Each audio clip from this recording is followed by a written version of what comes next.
105 থেকে 111 ভাষ্য পড়ছিলাম। তো সেখানে তো অনেক গুরুত্বপূর্ণ কথা বলা হয়েছে। ওষুধের রোগ আরোগ্য উৎপাদনকারী ক্ষমতা হলো ব্যাধিতে তাহার আরোগ্যতায়ী ক্ষমতা। এটা আসলে হ্যানিম্যানের অমর কীর্তি, এবং আমি বলবো যে এটা আমাদের জন্য একটা বিশাল ব্যাপার। এটা ড্রাগ প্রুভিং, যে হেলদি হিউম্যান বডিতে সুস্থ মানব দেহের ওষুধ পরীক্ষা করতে হবে। আর অ্যালোপ্যাথিক সিস্টেমে হলো ইতর প্রাণীর উপর গবেষণা করে ইরেশনাল থেকে রেশনাল পেয়ে, এই জন্য হ্যানিম্যান বলছে এটাকে অনুমান নির্ভর করা হচ্ছে, অনুমান নির্ভর করে ওষুধ প্রয়োগ করা হচ্ছে। কারণ ইতর প্রাণীকে দেওয়ার পরে তার কি পরিবর্তন হলো, তার কি সেন্সেশন হলো, অনুভূতি কি হলো, এগুলো তো সে বলতে পারছে না। সেই জন্য উনি বলছেন এটা অনুমান নির্ভর করে দেওয়া হচ্ছে। আর হ্যানিম্যান বললেন যে না, সুস্থ মানব দেহে ওষুধ প্রয়োগের পরে তার কি অনুভূতি হলো, ওষুধ খাওয়ার পরে তার কি শারীরিক মানসিক পরিবর্তন হলো, এগুলা সে বলতে পারলো, এবং সেটা লিপিবদ্ধ করে আমাদের জন্য একটা ম্যাটেরিয়া মেডিকা উপহার দিয়েছেন উনি। সারা বিশ্বকে উনি একটা নতুন ধারা, নতুন কিছু দিয়ে গেছেন। আচ্ছা, সেটারই আমরা ধারাবাহিকতায় আজকে পড়ছি আপনার টক্সিকোলজি। আপনার 105 থেকে 111 মধ্যে টক্সিকোলজির উপরে উনি কথা বলেছেন। তো টক্সিকোলজি হলো আত্মহত্যা বা অন্য কারণে বিষ প্রয়োগে মৃত্যুর পরে যে সকল লক্ষণ ও যান্ত্রিক বিকৃতি সব ব্যবচ্ছেদে পাওয়া যায়, তাহা টক্সিকোলজি গ্রন্থে লিপিবদ্ধ করিয়া রাখা হয়। আত্মহত্যা বা অন্য কারণে বিষ প্রয়োগে মৃত্যুর পরে যে সকল লক্ষণ ও যান্ত্রিক বিকৃতি সব ব্যবচ্ছেদে মানে মৃতদেহে পাওয়া যায়, তাহা টক্সিকোলজি গ্রন্থে লিপিবদ্ধ করিয়া রাখা।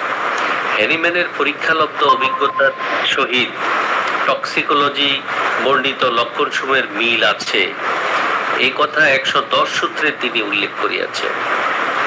ইহা হইতে এই সত্যই প্রতিপন্ন হয় যে সকল সময়ই ও সকল অবস্থাতেই ভেষজের শক্তির মূলে আছে এক অভ্রান্ত ও চির শাশ্বত নীতি। আমরা এর আগে 110 সূত্র পড়েছিলাম, তো সেখানে তো বলছিল যে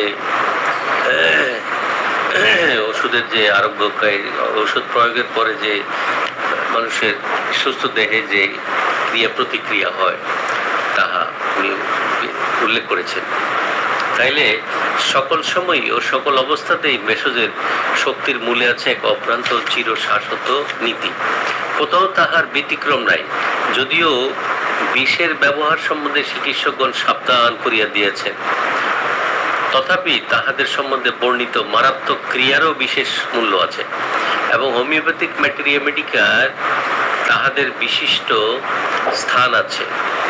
বিষ ক্রিয়ার শেষের দিকের লক্ষণগুলি অর্থাৎ মুমূর্ষু অবস্থার চিত্র, যা প্রাণীদের উপর পরীক্ষা করিয়া পাওয়া চিত্র অপেক্ষা অধিকতর নির্ভরযোগ্য, এবং যাহা সাধারণ ড্রাগ প্রুভিং এ পাওয়া সম্ভব নয়, ওই সকল গ্রন্থ হইতে উদ্ধার করা সম্ভব। দ্বিতীয়ত, বিষক্রিয়ার ফলে যে যান্ত্রিক বিকৃতি বা ক্ষতি সাধিত হয়, সব ব্যবচ্ছেদ মানে মৃতদেহে ব্যবচ্ছেদ করিয়া তাহা জানা যায়, এবং সেই জ্ঞানের আলোকে প্রাকৃতিক রোগে কি যান্ত্রিক বিকৃতি ঘটিল তাহার সহিত মিলাইয়া তাহাদের পরস্পরের সাদৃশ্য সম্বন্ধ আছে কিনা তাহা নিরূপণ করা যায়। সুতরাং ভেষজের রোগ উৎপাদনকারী ক্ষমতা নির্ণয়ে টক্সিকোলজির দান অসামান্য, এবং তাহা হোমিওপ্যাথিক ম্যাটেরিয়া মেডিকাকে পুষ্ট করিয়াছে। তবে ইহা অনস্বীকার্য যে উপায় সর্বদা সমর্থনীয় নহে, কারণ ইহা আইন ও সমাজ বিরোধী। বিষ খাওয়া কিংবা বিষ প্রয়োগ নীতি বিহরিত ও সর্বদা নিন্দনীয়। সুতরাং সমাজের কল্যাণময় অগ্রগতির সঙ্গে সঙ্গে এইরূপ নীতি বিহরিত কার্য ক্রমশই হ্রাস পাইতে থাকিবে, ইহাই স্বাভাবিক। তখন আর টক্সিকোলজির কাছে বিশেষ কিছু আশা করিবা থাকিবে না। যাক, টক্সিকোলজি দিয়েও কিন্তু আমাদের ভেষজের একটা বাহির করা যায়। কারণ বিষ প্রয়োগের পরে সব ব্যবচ্ছেদ করলে কি কি ভাবে সে আক্রান্ত হয়েছে, তার যন্ত্রে কিভাবে সে মৃত্যুবরণ করলো, এগুলো আপনার জানা গেল। তাতে কি বোঝা গেল যে সুস্থ দেহে একটা বিষ প্রয়োগ করার পরে কি কি লক্ষণ আসলো, সেগুলো কিন্তু অ্যানিম্যান বলছে যে আমাদের যে ড্রাগ প্রুভিং আছে সেটার সাথে অনেকটাই আপনার আমাদের মিল আছে, বা এটাও একটা প্রয়োগ বিজ্ঞান এবং ড্রাগ প্রুভিং এর দিক দিয়ে এটাও একটা শিক্ষণীয় বিষয়। তো যাক, আমরা এই টক্সিকোলজি দিয়ে আজকে শেষ করলাম। আমরা একটু আস্তে আস্তে আগাবো। আমরা এরপরে 112, 13 এগুলো আমরা পড়বো। আমরা আপনার ড্রাগ প্রুভিংটা পড়েছিলাম, আমরা ওষুধের ক্রিয়াটা সুস্থ দেহে কিভাবে পরিবর্তন হয় এগুলো আমরা পড়লাম। ওষুধের জ্ঞান, নলেজ অফ মেডিসিন। আসলে নলেজ অফ মেডিসিন আপনার 105 থেকে 114 সূত্র, 112, 13, 14 আমরা ইনশাল্লাহ আগামী শুক্রবারে আল্লাহ যদি আমাদেরকে সবাই সুস্থ রাখেন আমরা সেদিন পড়ে নেব ইনশাল্লাহ। সে পর্যন্ত আমরা সবাই সুস্থ থাকি। আর বানবাসীর জন্য আমাদের দোয়া থাকলো, আমরা আমাদের পক্ষ থেকে কিছু করতে পারি কিনা আমরা সবাই চিন্তা করবো ইনশাল্লাহ। আলহামদুলিল্লাহ। আসসালামু আলাইকুম ওয়া রাহমাতুল্লাহি ওয়া বারাকাতুহু। ওয়ালাইকুম আসসালাম ওয়া রাহমাতুল্লাহি ওয়া বারাকাতুহু। আলহামদুলিল্লাহ, আমরা অর্গানন থেকে আলোচনা শুনলাম। এখন আমাদের টেস্টিমোনিয়ামের আলোচনা হবে। টেস্টিমোনিয়াম থেকে আলোচনা রাখার জন্য গ্লোবাল কমিউনিটি বাংলাদেশের সম্মানিত সভাপতি, বিশিষ্ট গবেষক অধ্যক্ষ জনাব ডাক্তার এ.এস.এম রুহুল আমিন। অধ্যক্ষ এ.এস.এম রুহুল আমিন। বিসমিল্লাহির রহমানির রহিম। আলহামদুলিল্লাহ রাব্বিল আলামিন, আসসালাতু ওয়াসসালামু আলা সাইয়্যিদিল মুরসালিন ওয়া আলা আলিহি ওয়া সাহবিহি আজমাইন। সম্মানিত ডাক্তার ভাই বোনেরা, আসসালামু আলাইকুম ওয়া রাহমাতুল্লাহি ওয়া বারাকাতুহু। আমরা স্ট্যামোনিয়াম নিয়ে আলোচনা করছিলাম। ইন জেনারেল একক যে রুব্রিকগুলো স্ট্যামোনিয়ামে আছে সেগুলো বাংলাটা বলে যাচ্ছিলাম আমরা, বাংলা এবং এটার সাথে সেগালের বুক 5 এবং 6 থেকে কিছু ভাষ্য তুলে ধরেছিলাম। গত ইয়েতে আমরা আলোচনা করছিলাম যে ডিলুশন এর যে বিষয়গুলো থাকে, বিভ্রান্তি গুলো নিয়ে আলোচনা হয়েছিল। তো সেই বিভ্রান্তিগুলো আলোচনার শেষের দিকে কয়েকটা কথা আমরা আলোচনা করে রুব্রিকের ব্যাখ্যা বিশ্লেষণ এগুলো এখানে ক্লিয়ারের অংশে এসে আমরা থেমে গেছিলাম। আগের একটা জিনিস আলোচনা করছিলাম, সেটা হচ্ছে যে সে তার একটা ফিলিং এর মধ্যে বড় ধরনের ফিলিং আছে যে রোগী ডাক্তারের কাছে আসার বলে যে আপনাকে কি বলবো, আমার তো কোনটা রেখে কোনটা বলি, আমার তো সব রোগে আছে। আপনি যদি গেলে সব রোগ হয়ে আপনি চলেন কেমনে, কিভাবে মেনটেন করতেছেন, তার ভাব এটা যে সকল রোগের উপর তার নিয়ন্ত্রণ ক্ষমতা আছে, এই জন্য সে ম্যানেজ করে সুন্দরভাবে চলে। আমরা এর আগে আলোচনা করছিলাম যে স্ট্যামোনিয়াম সে তার বিশেষ কিছু অবস্থাকে ইগনোর করে আপনার কাছে কথা বলবে, অর্থাৎ তার ইন্টারনাল যে কষ্ট বা এগুলো আছে এগুলো সেই ওপেন করবে না খুব সহজে, অনেক পরে সে হয়তো করে, যখন তার মধ্যে ফিয়ারটা বেশি হয়, আতঙ্কটা এসে যায়। তাহলে এখানে তার মধ্যে একটা ফিলিংস থাকে যে তার সকল রোগের উপর একটা ক্ষমতা আছে, দক্ষতা আছে, যার কারণে সে এটা ম্যানেজ করে চলতে পারতেছে, সামহাও ম্যানেজ করতেছে। তার মধ্যে আরেকটা ধারণা থাকে সে পিওর, মানে নিজে পিওর। এবং এটার সাথে সাথে আপনি দেখবেন, আমরা আলোচনা করেছি এটা, যে তার পিওরের সাথে একসঙ্গে সে মনে করে দেবতা, আরেক সময় মনে করে যে শয়তান। তার এই দুটো অল্টারনেটিভ সাইড তার মধ্যে আছে। তার আমরা দেখতেছি তার শরীরে এক অংশ সে বলতেছে জীবিত, আর একটা কবরস্থ করে ফেলা হয়েছে। এবং সে নিজেকে ছাড়া আর কোনো কিছু নিয়ে ভাবে না, নিজেকেই সে দেখে, নিজেকেই বিবেচনা করে, নিজেকে দিয়েই জগৎটাকে দেখার জন্য চেষ্টা করে এবং সব সময় তার হান্টিং পজিশনে সে থাকে। যেমনই আমি বাচ্চা হোক আর বুড়া, যেসব মনে হয় যেন কোনো একটা জিনিসের অপূর্ণতা আছে, সেটা সে খুঁজতেছে, সেটা খুঁজতেছে। আমরা এটাকে আলোচনা করছিলাম যে ইয়েতে সেগাল বলেছেন তার একটা টোটাল ফিলিং এর পর্যন্ত যে so the feeling is lack of status, lack of respectability in the society, lack of everything, position, সম্মান, স্ট্যাটাস, আমি এটা বলছিলাম শাড়িটা হলে শাড়ি, বউ হলে বউ, হাজবেন্ড হলে হাজবেন্ড, মানে সব কিছু থেকে সে মনে করে যে তার একটু বেটার, এই বেটারের আর কোনো শেষ নাই। এটা সেই একটু জিনিস ইয়ে করে এবং এই কারণেই করে সে যে সে সবসময় নিজেকে দেখে, নিজেকে দেখার মধ্যে তার দেখা পাওয়া হলো সেই সবচেয়ে বড়, আর সব অন্য জিনিসগুলো তার থেকে ছোট মনে হয়। অন্যকে সে গুরুত্ব দিতে চায় না, অন্যকে সে মর্যাদা দিতে চায় না। ছোট বাচ্চাগুলো দেখবেন নিজেকে বড় মনে করার কারণে, নিজেকে মনে করার কারণে, যে অবস্টিনেট এবং এবিউসিভ মেন্টালিটির কারণে সে যে কোনো ব্যক্তিকে যে কোনো ভাবে অ্যাটাক করে এবং অ্যাটাক করাটা সেই মনে করে যে তার দিকে ঠিক, তাকে একটা কিছু দিয়ে দেওয়ার জন্য। আপনি ওয়াইল্ড একটা পজিশন তার মধ্যে আছে, এইগুলো সে পরে প্রত্যেকে নিজেকে দেখে, নিজের পাওয়ার সম্পর্কে সে ওভার থিঙ্কিং এর কারণে যে সবকিছুর উপরে তার নিয়ন্ত্রণ ক্ষমতা আছে, সবকিছু নিয়ন্ত্রণ ক্ষমতা আছে। এটা আমাদেরকে ইম্পর্টেন্ট একটা সাইড, এটা দেখতে হবে। এরপরে দেখছে যে সেই মূর্তি দেখছে এবং সেগুলো দেখে খুব আনন্দিত হয়। আপনি হয়তো দেখছি না, কিন্তু সে দেখছে এবং সে হাঁটতেছে। কেন হাঁটতেছে? কি সুন্দর জিনিস, কি সুন্দর একটা অবস্থা, কি সুন্দর যেটাকে আপনি দেখতেছেন না, অথচ সে যেটাকে সুন্দর হিসাবে আখ্যায়িত করতেছে। অনেক মানে তার দৃষ্টিতে সেগুলো সে ভালো সে দেখতেছে। বিচিত্র বিচিত্র কথা বলবে, বিচিত্র বিচিত্র জিনিস সে দেখে এবং সে কথা বলতেছে অথচ তার আশেপাশে কেউ নেই, কিন্তু তাদের সাথে কথা বলতেছে, তাদের নিয়ে কথা বলতেছে। এবং এই ডিলিউশন গুলোর কারণে এই ধরনের অবাস্তব জিনিসগুলো দেখে দেখে দেখে হঠাৎ করে তার যখন মুডটা একটু ভিন্ন দিকে চলে যায়, সে তখন দেখে যে আহা, তাহলে কি সময় শেষ হয়ে গেল, তাহলে কি মৃত্যুর নিকটবর্তী এসে গেল। মানে এই স্যাডনেস গুলো তাকে ঘিরে ধরে, তখন সে মৃত্যু চিন্তা করে।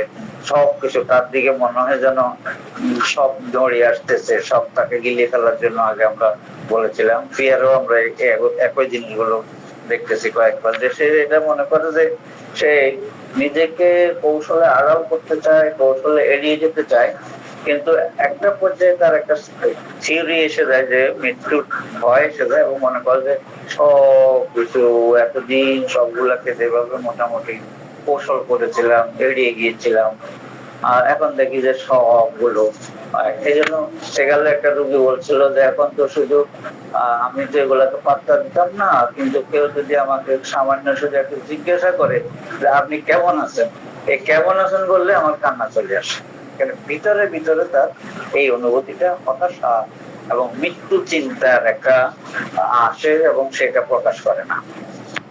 এই গেল মোটামুটি তার যে বিশ্বাসের ক্ষেত্রে যে কল্পনা বা যে এক্সপিরিয়েন্স সে অর্জন করে, সেটাই আমরা একটা মনে করুন যে বিশ্বাসটা মানুষের এক্সপিরিয়েন্সের কারণে তৈরি হয়। বিশ্বাস কারণে তার সেই ওটার উপর গভীর একটা আস্থা, সেটার নাম হলো ফেইথ বা বিশ্বাস। এই বিশ্বাসগুলো তার মধ্যে আসে এবং আমাদের ডিলুশন, এটা ইম্পর্টেন্ট একটা চ্যাপ্টার মাইন্ড যারা ইয়ে করেন। এখন আমরা কতগুলো ভয়ের চিন্তা করবো। ভয়ের চিন্তা, ভয় যেগুলো আসে, সেই কয়েকটা ভয় আমি সিঙ্গেল, এগুলো সবই সিঙ্গেল সঙ্গে আলোচনা করতেছি। এককভাবে শুধুমাত্র অ্যামোনিয়ামে পাওয়া যাবে, অন্য কোথাও নাই। এবং এগুলোর আপনি যদি একটাও পেয়ে যান, আর শুধু একটা পেলেই আপনি ওষুধ দিবেন, তখন দেখা যাবে যে আপনার কাজ হয়ে যাবে। যেমন পালসেটিলার ক্ষেত্রে আমরা দেখছি আইলিং যদি থাকে এবং সেখানে যদি আপনার আনসার নোটস আপনি পান, আনসার নোটস পাইলে এটা যেই রোগ হোক যে কোনো অবস্থা আমি দেখেছি সেটা ব্যর্থ পায়। এবং এস্ট্রামোনিয়ামের পিয়ারের অংশগুলো এবং ডিলুজনের অংশগুলো যেটা আপনি যদি পেয়ে যান, তাহলে দেখবেন যে না এটা আর এটা মিস হবে না, আপনার মিস হবে। তাহলে এখানে তার প্রথম ভয় যেটা থাকে কি, সেই অ্যাটাক হবে, আক্রান্ত হওয়ার তার ভয় থাকে। পিয়ারের মধ্যে নির্দিষ্ট যে এটা আক্রমণ করতে পারে, এটা আক্রমণ করতে পারে, এখানে এটা পারে, এখানে এটা পারে, এখানে এটা পারে, যার কারণে সেই আলো ছাড়া অন্ধকারে থাকতে চায় না। মানে রিলেটেড বান্ডেল অফ রুব্রিক আপনার কাছে তখন হাজির হয়ে যাবে। উইথ আদার্স অন্য ওষুধে আছে কিন্তু এস্ট্রামোনিয়ামে আছে, কিন্তু এখানে সিঙ্গেল কোন রুব্রিক যদি আপনি রোগীর মধ্যে পেয়ে যান, তাহলে এটা আপনাকে রিকভারির দিক থেকে সবচেয়ে বেশি দিবে। এই জন্য আমরা সিঙ্গেল গুলোকে একটু গুরুত্ব দিয়ে আলোচনা করছি। উইথ আদার্স ইম্পর্টেন্ট, কিন্তু উইথ আদার্স আপনি রেপাটাইজেশনের ক্ষেত্রে বা বিভিন্ন ক্ষেত্রে আপনি বিভ্রান্তির মধ্যে পড়বেন। এই জন্য সেগাল বলেছেন 5টা বা 10টা সিঙ্গেল রুব্রিক যদি তোমার কাছে থাকে, সেগুলো ভালো করে একটু আয়ত্ত করে নাও, তাহলে ওই মেডিসিনটা তোমার আর ওই মেডিসিন তোমার সাথে বিক্রি করবে না, এবং তুমি যত কঠিন রোগের হোক না কেন সেটাকে সামাল দিতে পারবে। এবং এটা আমি দেখেছি এটা খুব ইজি এবং খুবই বেটার একটা রেজাল্ট পাওয়া। এবং এর মধ্যে কিছু এরকম দেখলাম যে আমার প্রথম মনে হয়েছিল যে ওষুধটা আমরা হোমিওপ্যাথিতে দিচ্ছি একটা বৃদ্ধি হয়, স্বাভাবিক একটা মানুষের মধ্যে প্রচলিত ধারণা সৃষ্টি হয়ে গেছে যে বৃদ্ধি হবে, আবার বেড়ে যাবে, আবার হলো সময় লাগবে। এই দুটোই আমাদের কাছে মনে হয়েছে যে আসলে সব জায়গায় বাড়ে না, এবং সব সব সব জায়গায় বেশি সময়ও লাগে না, এবং খুব অল্প সময়ের মধ্যে এগুলোতে ইয়ে হয়ে যায়। কারণ আমার তো এমন অবস্থা হয়ে গেছে, এখন দেখতেছি ওষুধ একটা দিয়ে সকালে দিয়ে বিকেলে চাই যে তার কি রোগীর কি অবস্থা, এবং অনেকে এই সময় ফোন করতে বলিও দেখা যায় যে আলহামদুলিল্লাহ অনেক ভালো অবস্থাটা থাকে, মানুষ অনেক ভালো অবস্থায় থাকে। তো সেখানে আক্রান্ত হওয়ার ভয় থাকে, আক্রান্ত হওয়ার ভয়ে সে সব সময় থাকে, তারা যে কোনো দিক থেকে সেই আক্রান্ত হবে।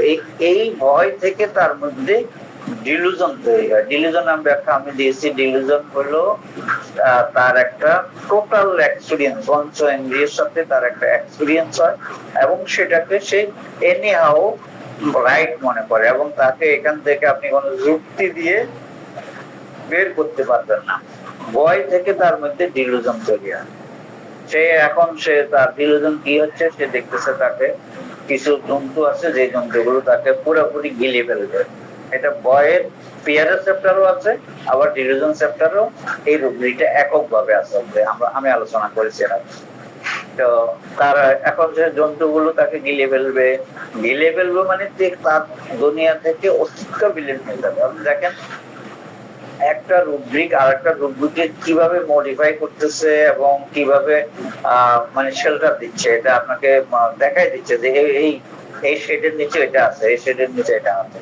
যেমন সে স্যাডনেস মৃত্যু চিন্তা করতেছে, আর এখানে তার ফিয়ারে এসে দেখতেছি আমরা তার সে বলছে আমরা আত্ম শেষ করে দিব, মানে কি এন্ড অফ দ্য লাইফ। আর এন্ড অফ দ্য লাইফ মানে বুঝতে হবে। তাহলে এখানে তার মধ্যে এই ভয় থাকে যে তাকে গিলে ফেলবে, আর বিপদ মুসিবত যা যা আছে সব কিছু তার উপরে আসে করতেছে, অন্য কারোর উপর না। তার মধ্যে এই ভয় থাকে বিপদ সব কিছু। আর এখানে যদি কেউ মরে যায় তাহলে আমি, ওইখানে যদি কেউ অ্যারেস্ট হয় তাহলে আমি, ওইখানে যদি কারো ঘর পুড়ে যায়, বন্যা আক্রান্ত হচ্ছে, মানে সব কিছু আমি হব। তার সব কিছুর উপরে যে মনে করে যে আমার উপরে সব বিপদ মুসিবত এসে পড়বে, এবং অনেক সময় বলতেও দেখা যায় যে সব কিছু বুঝে আমার দেখলো আর কাউকে দেখলো না। এটা কেন হয়? এটা কেন তার এটা ইন্টারনাল যে মনের মধ্যে যার যে একটা ফিলিং, আতঙ্ক, ওই আতঙ্কের কারণে সে এই ভাবগুলো তার মধ্যে এসে যায়। হা, আর কোনো কিছু হলো না, সব বুঝে আমার উপর হয়ে যায়। তার মধ্যে আরো কি ভয় থাকে? ভয় থাকে যে সে জড় বুদ্ধি হয়ে যাবে, অর্থাৎ সে স্টুপিড হয়ে যাবে, সে বোকা হয়ে যাবে, তার ব্রেন লেস হয়ে যাবে, সে কোনো কাজ করতে পারবে না, তার দ্বারা আর কোনো কিছু সম্পন্ন, জড় বুদ্ধি সম্পন্ন হয়ে যাবে, নির্বোধ হয়ে যাবে, বোকা হয়ে যাবে। তা এই ধরনের ভয় থাকে।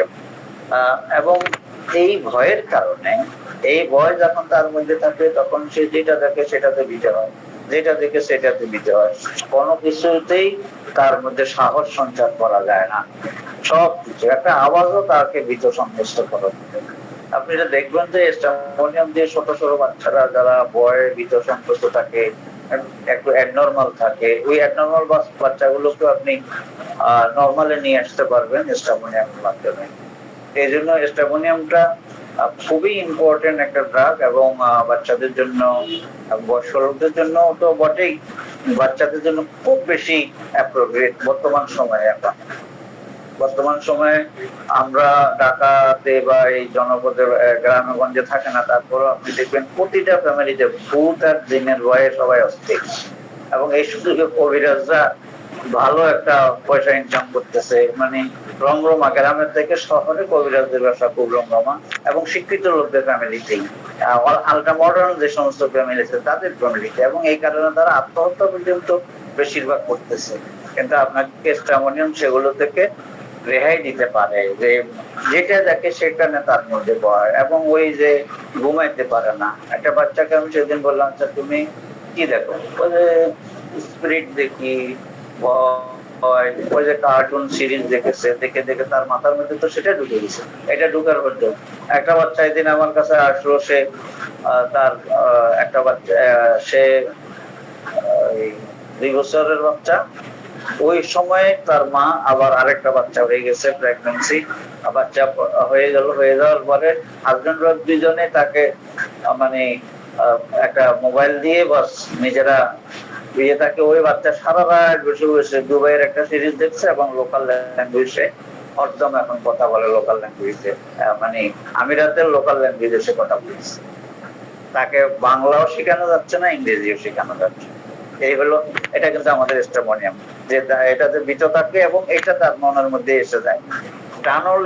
টানেলে বা কোনো একটা লিফটের মধ্যে বলেন, বন্ধ কোনো জায়গায় বলেন, এই জায়গার মধ্যে সে ফিট হয়ে যায়, অজ্ঞান হয়ে যায়, তার ইয়ে থাকে না। তারপরে কোনো ক্রাউডের মধ্যে সে যেতে পারে না, মিছিল মিটিং এগুলোর মধ্যে, সেখানেও তার ভয়। ওই ভয় কোনটা?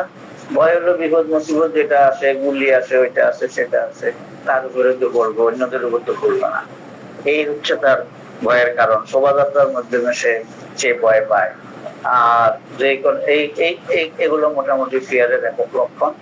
পরবর্তী পর্যায়ে দেখা যায় তার মধ্যে কৃপণতাও আছে, বা লোভ আছে, বেশি লোভ আছে তার মধ্যে। সে যে কোনো কিছু দিয়ে পকেট ভর্তি করে, যা পায় তাই নিজের পকেটে ঢুকানোর চেষ্টা করে। সেই না নিজের যেই ডিলুশন গুলো থেকে সেই আশঙ্কাজনক হারে ভীত হয়ে যায়। এরপরে কি করে? এরপরে ভীত হয়ে সে জেগে উঠে, কাউকে চেনে না, যাকে পায় তাকে আক্রমণ করে। বাচ্চাদের বেলায় এই রুগীটা আমরা বেসিক মানে স্টামোনিয়ামের একক হিসাবে চিন্তা করি, যে ভীত হয়ে জেগে উঠে, কাউকে চিনে না, যাকে পায় তাকে আক্রমণ করে। এটা ইসলামের বিশেষ বৈশিষ্ট্য। এরা নিজেদের রোগের ব্যাপারে সচেতন থাকে না, ক্ষুদ্র ছোটখাটো কোনো সমস্যা নিয়ে মাথা ঘামায় না। কিন্তু কেউ যদি তাদেরকে এই বিষয়ে অ্যালার্ট করে দেয়, তারা তখন হঠাৎ সম্বিত ফিরে ব্যক্তির মতো হতচকিত হয়ে যাকে কাছে পায়, যার সাহায্যের আশায় তাকেই আঁকতে পারে। এখানে দুইটা জিনিস আমাদেরকে দেখার বিষয়। একটা হচ্ছে সে ঘুম থেকে উঠে কাউকে চিনে না, সবাইকে অপরিচিত মনে করে, যে যাকে পায় তাকে আঁকড়ে ধরে সে চিৎকার করে। আবার সে অসচেতন ছিল, মানে সে এই বিষয়টা নিয়ে গাফিল ছিল, সে নিজে ব্যাপারটা নিয়ে কোনোভাবে চিন্তাও করে নাই, যে এই বিষয় থেকে এটা হতে পারে, এই বিষয় থেকে এটা হতে পারে। ওই যে একটা তিল আছে, একটা আঁচিল আছে, এখান থেকে রক্ত পড়তেছে, কানের মধ্যে পুজ হচ্ছে, পায়ের এটা হচ্ছে, এখানে এটা থেকে যে তার জটিল কোন রোগ হয়ে যেতে পারে, এটা নিয়ে সে চিন্তা করে না। সে ডিপে যায় না, আমার পরীক্ষা নিরীক্ষাও করতে চায় না। তো এই অবস্থায় যদি যখন কেউ তাকে এটার সিগনিফিকেশনটা বুঝাই দেওয়ার চেষ্টা করে, সিগনিফিকেন্ট বুঝাইতে পারে, গুরুত্ব তাও তাকে বুঝিয়ে দেওয়া হয় যে সর্বনাশ তুমি এটাকে অবহেলা করতেছো, এটা কিন্তু ওই হইতে পারে, তখন সেই অন্তদ্বন্দ্বে ছুটে যাবে, যেখানে কাছে যে ডাক্তার পাবে, যে অবস্থায় পাবে, হার্বাল পাক, হোমিওপ্যাথি পাক, তারপরে অন্য কোনো প্রতারক পাক, যাকে পাক তার থেকে সাহায্য নেওয়ার জন্য চেষ্টা করবে। প্রেম শর্মার উক্তিটা আমি আগে আলোচনা করছিলাম, যে তিনি বলছিলেন যে আমার বাবা বললেন এটা মারাত্মক হতে পারে, আসলে কি তাই? বাবার কথায় মর্মাহত হয়ে আমি আপনার কাছে ছুটে এলাম, এটা কি ঠিক? ঠিক হয়, এটা কি মারাত্মক হতে পারে? আমি এটার জন্য ভীত নয়, আমি ভীত নয়, কিন্তু আমার বাবা যেটা বলছে, আমার মা যেটা বলছে, অনেক সময় দেখবেন যে নিজের সমস্যাকে পাত্তা দেয় না, ইগনোর করে, কিন্তু অন্যের থেকে শোনা কথায় ভীত হয়, আতঙ্কগ্রস্ত হয়ে পড়ে। এটা ইসলামের বৈশিষ্ট্য অন্য জায়গায় খুঁজে পাওয়া যাবে না এককভাবে, মানে আরেকজনের কথায় সে প্রভাবিত হয়ে নিজের রোগ সম্পর্কে, নিজের ভবিষ্যৎ সম্পর্কে, নিজের ব্যবসা সম্পর্কে, নিজের কার্যক্রম সম্পর্কে, নিজের বিলঙ্গিং যা আছে সেগুলো সম্পর্কে সে কি করে, আস্থাহীন হয়ে পড়ে, আতঙ্কিত হয়ে পড়ে। তাহলে সেটা হচ্ছে তার স্টামোনিয়াম। অঙ্গভঙ্গির মাধ্যমে সেই সীমা লঙ্ঘনমূলক অসংযত আচরণ প্রদর্শন করে, অর্থাৎ লেসিপিয়াস একটা চিন্তা ভাবনা তার মধ্যে আছে, সেটা করে, যা পারে সেটাকে দ্রুত রূপে নেয়, ইঙ্গিতে নিজের উদ্দেশ্যের প্রতি নির্দেশনা প্রদান করে, তার ইচ্ছিত আকাঙ্ক্ষিত বস্তুটি পাওয়ার জন্য অঙ্গভঙ্গির মাধ্যমে বোঝানোর চেষ্টা চালায়। এখন সে জীবজন্তুর আচরণটা নকল করে, যেটা আমাদের গত সমাজ সিলেবাস, এটা তো বদল হয়ে গেছে, মানে বাচ্চাদেরকে অন্যদের ইমিটেট করার কৌশল শেখানো হচ্ছিল। এখানে আমাদের স্টামোনিয়াম কিন্তু এখানে খুবই ওস্তাদ, সে ইমিটেট করতে পারে জীবজন্তুর আচার আচরণ, কণ্ঠ নকল করে, জীবজন্তুর কণ্ঠ সে নকল করে, ইমিটেট করার বৈশিষ্ট্য দেখা মধ্যে বিভিন্ন প্রাণীর কণ্ঠস্বর নকল করতে পারে, তাদের মতো আচরণ করার চেষ্টা করে। একটা মেয়েও মনে করে বিড়ালের মতো ডাকে, আবার বিড়াল যেভাবে চলে সেভাবে চলার চেষ্টা করে। কুকুরের ডাকটা দিবে কুকুরের মতো সে করবে, মুরগির ডাক দিবে মুরগির মতো করবে, পাখির ডাক দিবে পাখির মতো কাজ করবে। এবং তার মধ্যে বড় ধরনের একটা দোষ খুব দেখা যায়, যে সব কিছুকে সেই মুখ দিয়ে শুকানোর চেষ্টা করে, সবকিছু মুখের কাছে নিয়ে যাবে। এখানে হচ্ছে শুকুরের মতো মুখ দিয়ে গর্ত করার মতো উন্মত্ততা তার মধ্যে দেখা যাবে, ইনসানিটি, পাগলা, মুখ দিয়ে গর্ত করার চেষ্টা করে। এটা যখন ডেলিরিয়াম অবস্থায় চলে যায় স্টামোনিয়াম রোগী, ওই অবস্থায় তার মধ্যে এই স্বভাবটা দেখা যায়, সে সবকিছু মুখ দিয়ে মনে হয় যেন মাটি খোঁড়া দেওয়ার চেষ্টা করবে, নোংরা জায়গায় সেই মানে শুকবে, নোংরা জায়গায় মুখ লাগাবে, সেই সব অবস্থায় থাকে। তার মধ্যে তার মাথা গরম থাকে, সবসময় হাই টেম্পার থাকে, স্টামোনিয়াম। ওই অবস্থায় সে তার কোম্পানি ডিজায়ার করে, সে কোম্পানি ডিজায়ার মানে সঙ্গী সাথে ইয়ে করে। আর তার মধ্যে আরেকটা জিনিস আছে, সে খুবই জেলাস, খুবই হিংসা, বা মানে তার কোন জিনিস কারো কাছে যাবে অথবা কারো ভালো কোনো জিনিস থাকবে কেন, এটা সে সহ্য করতে পারে না। এটার নাম হচ্ছে জেলাস। এটা বিদ্বেষপূর্ণ, ঈর্ষাকাতর, ঈর্ষা করা, কর্ষিকাতরতা, ঈর্ষাকাতরতা, এটা তার মধ্যে বেশি থাকে। এই বেশি থাকার কারণে সেই তার ওই যে প্রথমে আমি বলছিলাম তার ওয়াইফ, তার হাজবেন্ড, এগুলো সম্পর্কে সে বিশ্বাস করে না। একদিকে স্বামীর যদি স্টামোনিয়াম, সে মনে করতেছে আমার বোর থেকে ওই বোর পাকটা সুন্দর, অমুকের বোর শাড়িটা হাসিটা সুন্দর, ওইটা সুন্দর, এটা সুন্দর, এই যখন বলছে তখন তো সর্বনাশ বাসার মধ্যে সৃষ্টি হয়ে যাচ্ছে। তাহলে সে শঙ্কিত হয়ে সহধর্মণের প্রতি বিশ্বাস করা যায় না বলে অভিযোগ করে, তার অন্তরের মধ্যে যে অনুভূতি তৈরি হয় তার সেই কথার মাধ্যমে প্রকাশ করছে। এটা 22 বছর স্ত্রীও সেম মনে করে, অর্থাৎ স্বামীও এই ধরনের করতে পারে, স্ত্রী ওই জন্য করতে পারে। এই জন্য দেখবেন স্ট্রামোনিয়ামের ছেলেরা মাকে অপছন্দ করে, এই মেয়েরা ও মাকে অপছন্দ করে, আরেকজনকে ভালো লাগে। ছেলেরা বাপের মুখের মধ্যে খামচি মারে। সে কারণ কি? কারণ হলো এটা থেকে সে আরেকটাকে সে ভালো মনে করে, আর তার এই অবস্থা থাকে, হাসাহাসি করে। ঠিক এই ধরনের মুডটা চেঞ্জ হয়ে তার মধ্যে মুহূর্তেই প্রবল উত্তেজনা দেখা দিবে। সুন্দর হাসি খুশি আনন্দময় পরিবেশে পরক্ষণে তার মধ্যে উন্মত্ততা, ক্ষিপ্ততা দেখা দেয়, প্রচন্ড ক্ষিপ্ত হয়ে উঠে, মুহূর্তে তা ঘটে যায়। মানে তার মধ্যে যেটা গেইটি, যেটা আনন্দ, the state of quality of being light-hearted or cheerful, lively celebration of festivities, এটা তার মধ্যে সাইড বাই সাইড একসাথে থাকে। হ্যাপিনেস এবং এক্সাইটমেন্ট, আনন্দে উদ্বেলিত একসাথে থাকে, উত্তেজনা আবার থাকবে হাসার সাথে, মানে হাসির ব্যাপারে, এটা হাসার সাথে আগে পরে কনভালশন, খিচুড়ি দেখা দেয়। এই দেখা যাচ্ছে খুব আনন্দিত, খুব উৎফুল্ল, খুব হাসি খুশি, এর মধ্যে তার মধ্যে আবার কনভালশন সৃষ্টি হয়ে গেল। হাসে তার সাথে ইল হিউমার, মানে অসুস্থ হাস্যরস, ইরিটেবিলিটি আর ব্যাড টেম্পার আচরণ সে করি করে। ইল হিউমারের মধ্যে হাসতেছে, এর মধ্যে অসংযত আচরণ, তার মধ্যে হাসাহাসির বিরুদ্ধে শুরু হয়ে যায় অসুস্থ হাস্যরস, অবন্ধুসুলভ আচরণ, অবন্ধুসুলভ কথাবার্তা। এই স্ট্রামোনিয়ার রোগী যদি এরকম হয়, সাথে সাথে হাসতে হাসতে বন্ধুকে শেষ করে দিতে পারে।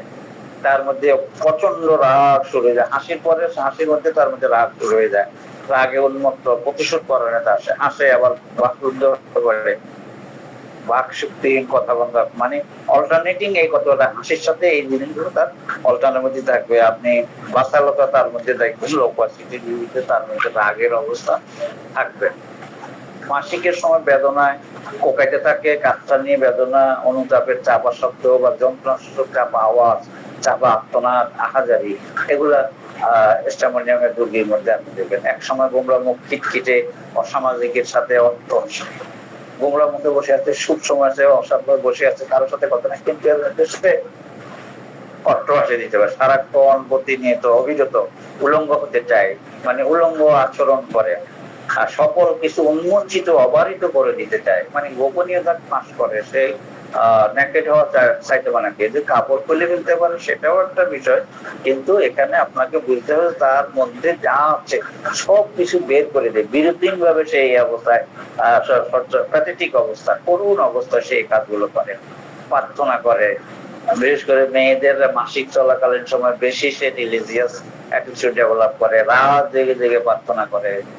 আমার কাছে বিভিন্ন সময় রোগীরা আসে যায়, তার কি করবো, রাত্রেতে আবাদত করা লাগে, এখন আমার মাসিক চলতেছে, এটা করতে পারবো কিনা, ওইটা করতে পারবো কিনা। আমি বলি যে বাবা, টক্সিক তোমার দরকার নাই, তুমি কিছু ওষুধ নিয়ে যাও। দেখা যায় ওষুধ নেওয়ার পরে নকশনাল যে তার এই মেন্টালিটি, এই মেন্টালিটি তার মধ্যে চলে যায়। সেই মানে ধার্মিকতা, ধর্মীয় অনুভূতি এই সময় তার মধ্যে বেশি থাকে। তার মধ্যে ধর্মীয় বোধ দেখতে পাবেন, রাতে জেগে জেগে প্রার্থনা করে, মাসিকের সময় প্রার্থনা করে, রাতে নিজাত যারা মানে অবস্থায় সে রাত, তার মধ্যে রাত। এখন অনেক ছেলেকে আপনি পাবেন সারা রাত জাগে, স্টাফ নরনারী কারণ ছাড়া ঝগড়া করে, কারণ ছাড়া, বিনা কারণে। কেন করছে? কারণ খুঁজে পাওয়া যাবে না, তার কলহের পিছনে কোনো কারণ খুঁজে পাওয়া যাবে না, কিন্তু সে কলহ করতেছে, ঝগড়া করতেছে। তার মধ্যে ভয়ঙ্কর রকমের প্রতিশোধ প্রবণতা আপনি দেখবেন স্ট্রামোনিয়ামে, ভয়ঙ্কর রকমের প্রতিশোধ স্পৃহার সাথে তার মধ্যে পর্যায়ক্রমে অনেকগুলো বিষয় দেখা যায়। এর সাথে আপনি দেখবেন খিচুনি, রাগের পরে খিচুনি উঠে যায়, নিজের মৃত্যুর ব্যাপারে আগাম বলে, এবং তার মধ্যে প্রচন্ড উন্মত্ততার অবস্থা সৃষ্টি হয়। কাল্পনিক ভুল ধারণা, অনুমানগুলো তাকে প্রচন্ড পদের দিকে ঠেলে দেয়। রাগ আসে হ্যালুসিনেশন দেখে, তার সেন্সরি নার্ভগুলো বিচিত্র ধরনের চিত্র তথ্য তাকে দেয়, এবং সেই অনুযায়ী সে কাজ করতে থাকে। এর থেকে তাকে বিরত রাখা কোনো মতেই যাবে না, কোনো মতে তাকে বিরত রাখতে পারবে, থামাইতে পারবে না। স্টেডিয়ামটা এত বেশি ওয়াইল্ড, এত বেশি বন্য যে তাকে তার কাছ থেকে থামানো যায় না।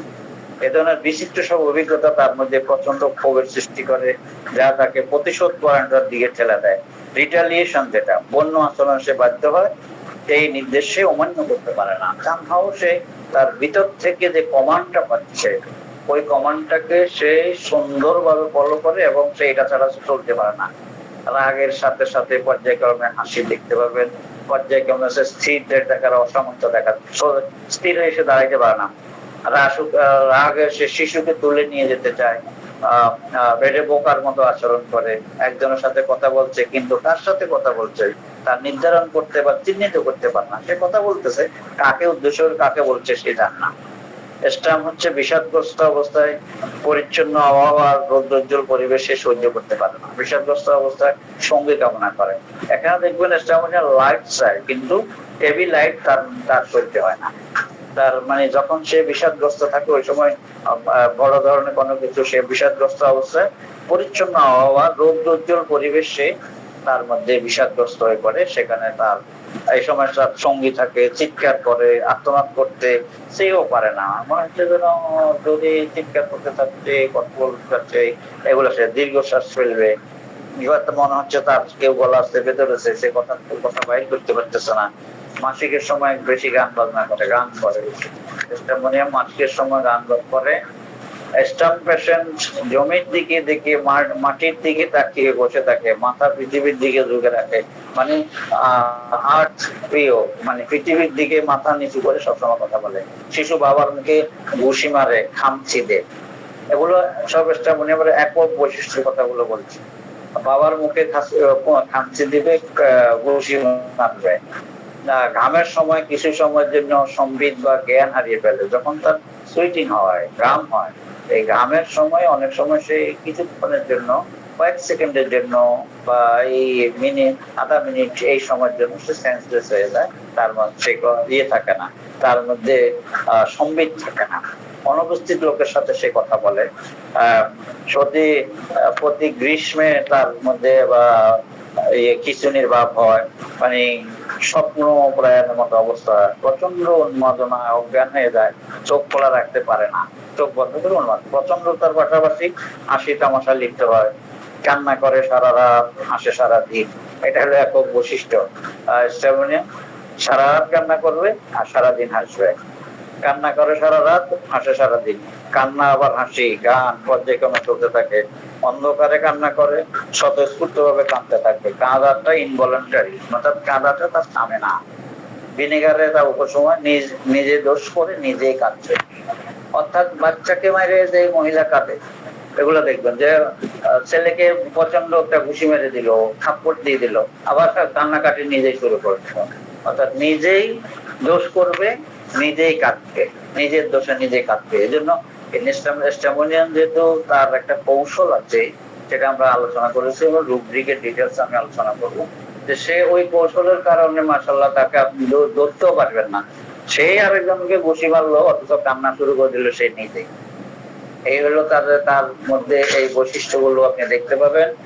আর একটা রুব্রিক আমরা আজকে তুলে ধরি, সেটা হচ্ছে প্রথম রুব্রিক, যে অ্যাবিউসিভ ক্রাইং মুড উইথ, যে আমাদের শেষের আলোচনার সাথে এটা মিল আছে, যে অ্যাবিউসিভ ক্রাইং মুড উইথ। এটা অ্যাবিউসিভটা কি জিনিস? অ্যাবিউসিভটা হচ্ছে extremely offensive and insulting, characterized by habitual violence and cruelty using rude and offensive words. Abusive হচ্ছে using physical violence or emotional cruelty, insulting or worse language। মানে কি? মানে হচ্ছে রূঢ় ভাষা দিয়ে, খারাপ ভাষা দিয়ে, যত হার্শ মানে কঠিন হইতে পারে সেই ভাষা দিয়ে অন্যদের নিয়ন্ত্রণের চেষ্টা করে, হুমকি দেয়, লজ্জাকর ভাষা ব্যবহার করে, সেক্সুয়াল বিষয়ে প্রাধান্য পায়, অশ্রাব্য গালিগালাজ করে, অবমানজনক শব্দ প্রয়োগ করে, যা সংশ্লিষ্ট জনের চারিত্রিক বৈশিষ্ট্যকে রিপ্রেজেন্ট করে। আমরা অ্যাবিউসিভ মানে এই অ্যাবিউসিভের এই ব্যাখ্যাগুলো এটা, অর্থাৎ তার মধ্যে সে কান্নাকাটির মধ্যে সে খেদোক্তি প্রকাশ করে। ক্রাইং মুডটা কখন হয়? ক্রাইং মুড মানুষের মধ্যে কখন আসে? যে যখন তার আবেগ ক্ষতিগ্রস্ত হয়, রাগের কোনো বহি প্রকাশ করতে চায়, প্রতিশোধী স্পৃহা তার মধ্যে সৃষ্টি হয়, এরপরে অশ্রুপাত হয়। তাহলে প্রথমে আসছে তার আবেগটা ডিস্ট্রয় হয়ে গেছে, আবেগের উপর আঘাত এসে গেছে, তখন সে ক্রাইং মুডে চলে আসে।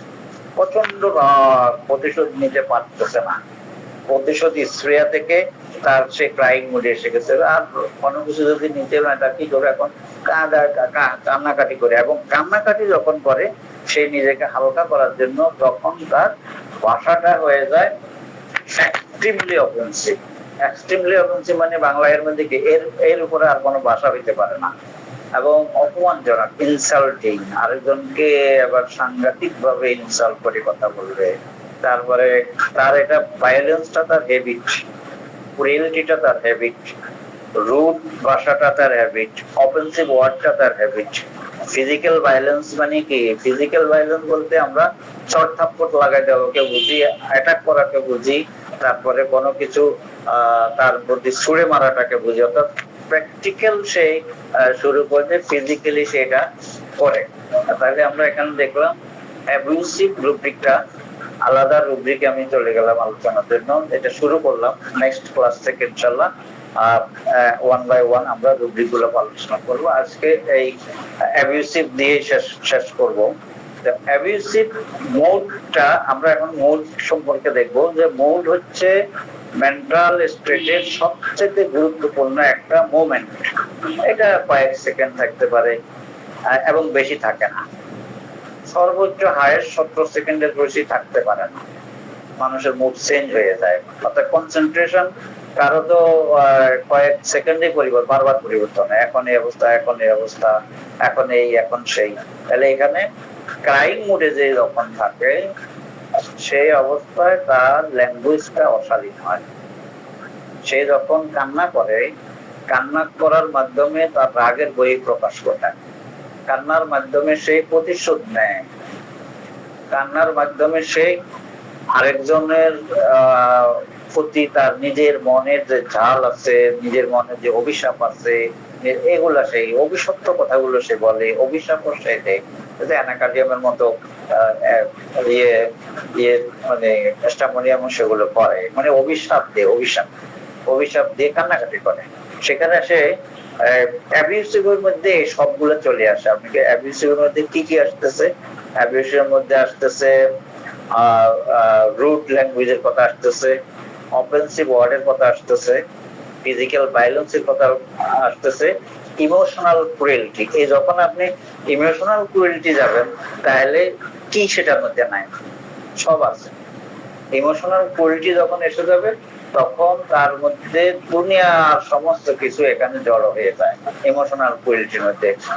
আবেগ, আপনারা দেখবেন যে আমরা অসুস্থতা কিন্তু আবেগের উপর হয়। আবেগ যখন বিবেকের উপর প্রাধান্য বিস্তার করে তখন মেন্টাল ডিসঅর্ডার হয়, এবং মেন্টাল ডিসঅর্ডারটাই হচ্ছে অসুস্থতা। অর্থাৎ মেন্টাল স্টেটের সার্টেন যে চেঞ্জটা হচ্ছে, এই চেঞ্জের মাধ্যমে কিন্তু আপনি অসুস্থ হয়ে যাচ্ছি, যে স্বাভাবিক গতিতে আমি থাকতেছি না, ডিরেলড এবং ডিলিউশনের পর্যায়ে, ফিয়ারের পর্যায়ে, অ্যাংজাইটির পর্যায়ে, এই সমস্ত এক একটা সিচুয়েশন আমি পড়ে যাচ্ছি। হয় আমি অ্যাংজাইটিতে চলে যাচ্ছি, হয় আমি ফিয়ারে চলে যাচ্ছি, হয় আমি রেজে চলে যাচ্ছি, হয় আমি সেন্সিটিভ হয়ে যাচ্ছি, হয় আমার মধ্যে সেন্সিটিভ আসতেছে, হয় আমাদের ডিপ্রেশন আসতেছে। কেন অবস্থা সৃষ্টি? আপনি দেখেন যে মাইন্ড রুটিগুলো সবগুলো দেখলে এই যে কোনো একটা না একটা অবস্থাকে, ওই অবস্থার জন্য সেটা হচ্ছে তার মুড, আর সেই মুডে আমি চলে যাচ্ছি, যে ওই অবস্থায় চলে যাচ্ছি। টেস্টামোনিয়াম যখন অ্যাবিউসিভ মুডে থাকে, তখন তার মধ্যে এই বৈশিষ্ট্যগুলো আপনি যাবেন, অফেন্সিভ ল্যাঙ্গুয়েজ ব্যবহার করবে, অপমানজনক ল্যাঙ্গুয়েজ ব্যবহার করবে, ভায়োলেন্সের ল্যাঙ্গুয়েজ ব্যবহার করবে, তার মধ্যে আপনি ফিজিক্যালিও সেই টর্চার করার দিকে চলে যেতে পারে, রুড ল্যাঙ্গুয়েজ ব্যবহার, অফেন্সিভ ওয়ার্ড ব্যবহার করবে। তাহলে আমরা এই অ্যাবিউসিভ ক্রাইং মোড উইথ এটা আলোচনা করে আজকের আলোচনা আমি শেষ করতে চাচ্ছি। আমি 3টা সেশনে একক সবগুলো রুব্রিক এর বাংলা আপনাদের সামনে তুলে ধরার জন্য চেষ্টা করলাম একদম শুরু থেকে। আর এগুলা সবগুলো রুব্রিক আলোচনা করতে গেলে অনেক সময় লেগে যাবে, তবে আমি যখন রুব্রিক ওয়াইজ আলোচনা করব সেই সময় শুধু বড় বড় যে শেড গুলো আছে, যে অ্যাবিউসিভ একটা শেড আছে, তারপরে অ্যাফেক্টেশন একটা শেড আছে, তারপরে এগুলো মোটামুটি একটু ডিটেলস আলোচনা করবো, আর বাকিগুলো সংক্ষেপে আলোচনা করার জন্য চেষ্টা করবো ইনশাআল্লাহ। তো এক্ষেত্রে আজকে আমরা আমাদের আলোচনাকে এখানে শেষ করতে চাই। সবাইকে আন্তরিক মোবারকবাদ জানিয়ে আমি আমার আলোচনা এখন শেষ করছি, কারণ পরবর্তী রুব্রিক আছে অ্যাফেক্টেশনের আলোচনা করতে গেলে প্রায় 15-20 মিনিট লেগে যাবে, এই জন্য এটা আজকে ধরছি না। এর পরবর্তী থেকে অ্যাফেক্টেশন থেকে আমরা ইনশাআল্লাহ আলোচনা করব। তখন পর্যন্ত আমরা সবাই সুস্থ থাকি, ভালো থাকি, সবার সুস্বাস্থ্য কামনা করে আজকের মতো এখানে আলোচনা শেষ করছি। আসসালামু আলাইকুম ওয়া রাহমাতুল্লাহি ওয়া বারাকাতুহু। অনেক অনেক ধন্যবাদ ভাই। আসসালামু আলাইকুম ওয়া রাহমাতুল্লাহি ওয়া বারাকাতুহু। সিরাজ ভাই দোস্তকে খবর নেন। জি সিরাজ ভাই ভাই সাজাদ ভাই কোথায় আজকে জয়েন করলো না, জয়েন করলে তাদেরকে একটু খোঁজ খবর নিতে হবে। আমাদের সাইফুল্লাহ ভাইয়ের কি অবস্থা, আপনাদের ফ্যানির কি অবস্থা এখন? আমাদের ফেনি তো আমরা তো ভাই ডেঞ্জার পয়েন্ট আছে। আমাদের যে মুসাফর ক্লোজার ছিল, ক্লোজার তো বালু ওরা খাই দিচ্ছে, আওয়ামী লীগের নেতারা বালি উঠাইতে যাইয়া এখন পুরা ক্লোজার সমুদ্রে চলে গেছে। ওইখানে শুধু ফেনি নোয়াখালী জনগণ এখন ডেঞ্জার মধ্যে আছে। সাইফুল্লাহ ভাই কি অবস্থা?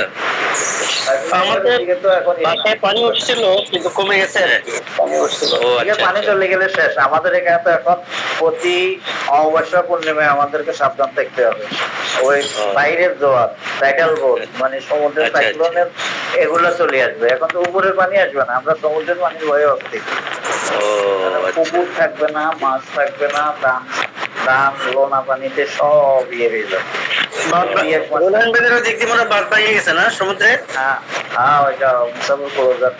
ওটা একটা মিনি কক্সবাজার হয়ে গেছিল। আমাদের বাড়ির পাশে একটা পর্যটন স্পট হয়েছে এই মুসাফর ক্লোজার, সেটা এখন বিলীন হয়ে গেল। হয়তো ঠিক হয়ে যাবে, এলাকার মানুষ এটাকে সংরক্ষণ করার জন্য চেষ্টা করছে। ওই যেগুলা ওই সাইড বাঁধ গুলা সবাই কেটে দিচ্ছে, যেগুলা দিয়ে এটাকে ডেঞ্জারে ফেলেছিল আর কি। সবাই ভালো থাকবেন। সিরাজ ভাই এলাকায় পানি উঠছে, ওই একদম ঘরের কাছাকাছি পুকুর টুকুর সব বইরে গেছে আর কি। ঘরের কাছাকাছি আইসে সব পুকুরে মাছ তো চলে গেছে, সব পুকুরে মাছ চলে। হ্যাঁ হ্যাঁ, মাছ আমরা তো বেড়ির বাইরে আর কি। বুঝছি, কিন্তু আপনাদের মাছও চলে গেছে নাকি পুকুরে? সব এবারে হলো যারা মাছ ধরে খায় তাদের জন্য একটু ইয়ে হয়েছে আর কি, মানে পথে ঘাটে রাস্তাঘাটে মাছ পাওয়া যাবে। হ্যাঁ, এবার যারা একটু মাছ খাইতে পারে না, আল্লাহ তা করে খাওয়াবে ইনশাল্লাহ। আমাদের ওই 9টা পুকুর চারিদিকে, হ্যাঁ, একটা খাল আছে আবার ওই হাজীগঞ্জ থেকে রামগঞ্জ পর্যন্ত। এই সব এগুলো আগলে লঞ্চ টঞ্চ চলতো এই খালে দিয়ে, এখন তো বইরে গেছে আর কি। তো যাক, পুকুর টুকুর সব ইয়ে হয়ে গেছে, ভরে গেছে, মানে মাছটা চলে গেছে সব।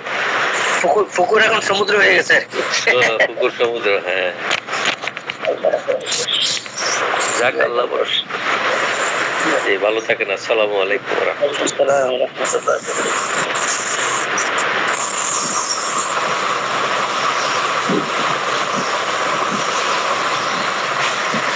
সবাইকে আগামী ক্লাসে অগ্রিম আমন্ত্রণ জানিয়ে আজকের মতো শেষ করছি। আসসালামু আলাইকুম ওয়া রাহমাতুল্লাহি ওয়া বারাকাতুহু।